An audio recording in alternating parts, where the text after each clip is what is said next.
If 2021 wasn't the complete return to normality that we all hoped for after the year that preceded it, there were things to be thankful for over the last 12 months. Notably that after another difficult lockdown, cinema finally returned in the summer.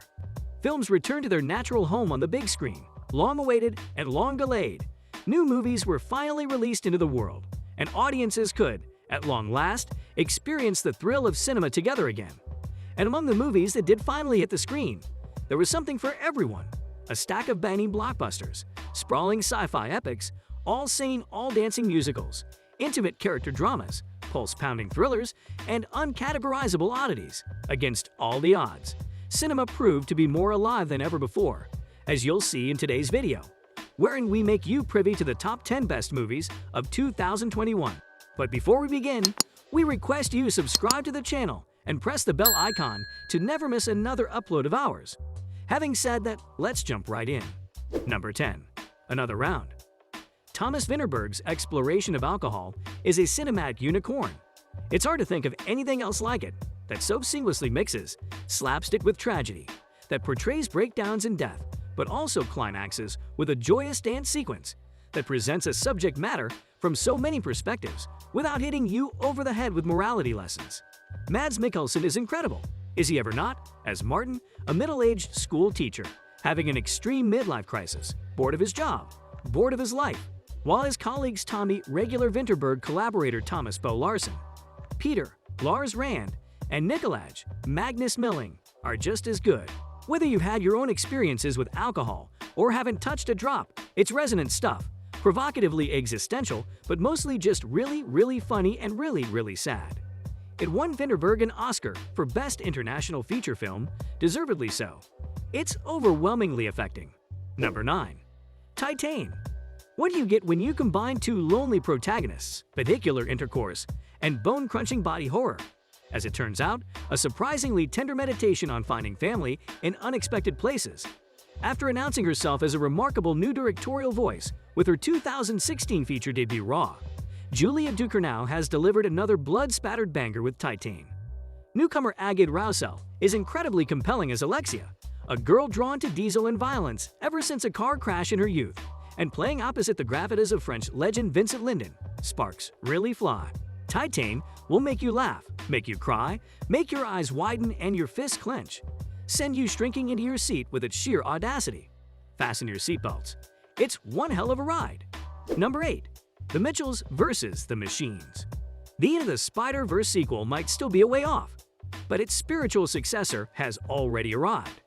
Produced by Phil Lord and Chris Miller, Michael Ryanda's animated comedy about a dysfunctional family battling a robot apocalypse is another instant classic from the Sony Pictures animation team. With an electrifying visual style, 2D, 3D hybrid textures, cartoony scrolls across the screen, a free-flowing flood of laugh-out-loud gags, and an emotional father-daughter through-line that packs real punch. With its pop-culture-obsessed heroine Katie, Abby Jacobson, and amped-up action sequences, there's plenty of Scott Pilgrim DNA in there, while a Furby-centric set piece at the midway mark ranks among the most deliriously funny sequences of the year. Number 7. Palm Springs. The time-loop premise of Groundhog Day has been borrowed so frequently and brazenly, from source code to Happy Death Day to Russian Doll to The Legend of Zelda Majora's Mask, that it started to feel a little bit like, well, you know. Kudos then to Palm Springs, which liberally poaches the bare bones of Harold Ramey's classic comedy and somehow finds some fresh flesh to them. Director Max Barbakow, in his feature debut, spins some glorious comedy from the timey-wimey stuff, given some added scientific weight by consulting theoretical physicist Clifford V. Johnson, who makes a cameo, and somehow manages to craft a believable, charming love story. The fact that the central relationship feels so real in amongst all the sci-fi unreality is a testament to both Barbakow's steady directorial hand and the effortless chemistry between Andy Samberg and Kristen Milioti. Also, there's a mushroom trip with dinosaurs. Number 6. Spider-Man: No Way Home. Throughout the pandemic, there's one video Marvel fans have revisited in order to get a taste of the cinematic highs, the joyous shared experiences that were once a fact of life in the before times cap-lifting Mjolnir in the final reel of Endgame, as a live audience visibly loses their collective shit. To say anything that goes down in John Watt's third MCU canon Spider-Man film would be to spoil it. but safe to say, it delivers moment after incredible moment specifically designed to stimulate floods of dopamine in the collective nerd consciousness. That it does so with such heart and wit and real substance, too, is what makes it sing. Cooking up a multiversal Spidey brew that brings in villains from Sam Raimi's game-changing 2000s flicks Green Goblin, Doc Ock, and Mark Webb's less well-loved, amazing Spider-Man duology, Electro. Lizard, No Way Home pitches Tom Holland's Peter Parker and Benedict Cumberbatch's Doctor Strange into the heart of all the mayhem with aplomb. Number 5. West Side Story.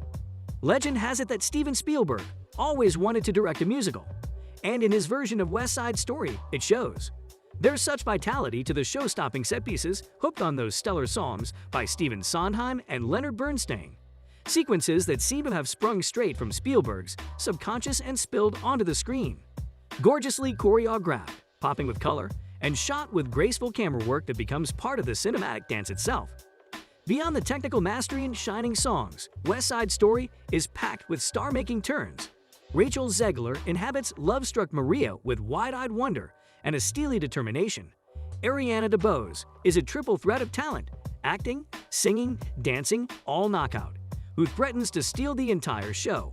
And Mike Faist has a magnetic charisma as Rowdy Jet's ringleader riff that's impossible to ignore. Number 4. Nomadland. If there was an award for the filmmaker behind the two most divergent films of 2021, it'd have to go to Chloe Zhao. While she ended the year with a big swing by releasing epic superhero fantasy Eternals, possibly Marvel's most divisive movie ever, with a story spanning 7,000 years and a cast comprising 10 cosmic gods, she kicked it off with awards' favorite Nomadland. There are no exploding volcanoes or celestial brawls here, just gorgeous widescreen vistas and beautifully handled human stories galore, as Frances McDormand's Fern takes on a nomadic lifestyle and traverses the American expanse in the wake of financial catastrophe, finding valuable companionship and odd jobs as she moves from place to place, operating in a similarly low key to her previous Film the Rider, but with more lightness and warmth. Nomadland is a film with peaceful sensibilities and a reflective outlook. Zhao once again spinning screen gold from non-actors with a supporting cast of real-life nomads. All that, and McDormand shits in a bucket. No wonder it swept the Oscars. Number 3. Minery. First things first, it's pronounced Min-na-ri, and it's a weed that purifies the ground and the water around it. This is what Lee Isaac Chung's mini masterpiece is all about, the deep connections that root us. It tracks a Korean-American family, Stephen Yoon, Yuri Han, Noel Cho, and the adorable young Alan Kim, who moved to a tiny Arkansas farm pursuing their own take on the American Dream TM. The drama is provided by the arrival grandma, a BAFTA-winning Yoo Jung-yeon, who winningly dubbed the Brits snobbish, but minorious Jews grandstanding in favor of a tender portrait of the realities of cultural assimilation. So much impresses the performances, Lachlan Milne's cinematography, and Ma Mosseri's score, but what really gets you is Chum's generosity of spirit towards his characters and the word. Small scale but big-hearted. Number 2. Sound of Metal. Film reviews rarely call out sound designers, but Nicholas Becker's extraordinary work on Darius Martyr's stunning debut deserves all the plaudits, not to mention an Academy Award, as it puts you inside the head of heavy metal drummer Ruben Riz Ahmed, losing not only at his hearing, but also at his racing de Trav. Sound of Metal is about so much more than an oral flex. Martyr's film is at once gripping drama and a persuasive corrective to perceiving deafness as a disability. That the film's thematic idea about embracing what life throws and you never seems trite is down to Martyr's sensitive writing and a stellar performance by Riz Ahmed, who convincingly etches an arc from anger and disbelief to a form of understanding. The pair transform a potentially trite premise and transform into something moving and true. For a film built around heavy metal, Sound of Metal has so much soul. Number 1. Dune. From the lush coastal bluffs of Callan to the demonic gloom of GD Prime, Villeneuve, ably assisted by cinematographer Greg Fraser, takes us on a journey that dazzles the senses and envelops us completely in Frank Herbert's universe. A sweeping space, opera-tinted with art house sensibility, the film is less concerned with its action set pieces, delivered with unwavering confidence nonetheless, and rather in soaking up every mode of color, texture, and sensation in the world of force shields on Atreides soldiers, or the wallowing mass of Stellan Skarsgård's Baron, breaching the surface of his oil bath like a swollen, pasty leviathan. But it's not just a feast for the senses. Villeneuve has successfully distilled Herbert's notoriously dense tome, well, half of it, into a 2.5-hour adventure packed with backstabbing nobles, sprawling battles, and Shingbara-style swordplay. The result is a coming-of-age story, a Shakespearean tragedy, a musing on messianic theology, and a parable of colonialism and indigenous exploitation. With great big buzz-off sandworms, it's a film, quite simply, that has something for everyone, regardless of whether their desire is for popcorn entertainment or evidence of film as art. With that, we end today's video. If you enjoyed, don't forget to like, share, and subscribe. Lastly, join in the next time for more of such interesting content.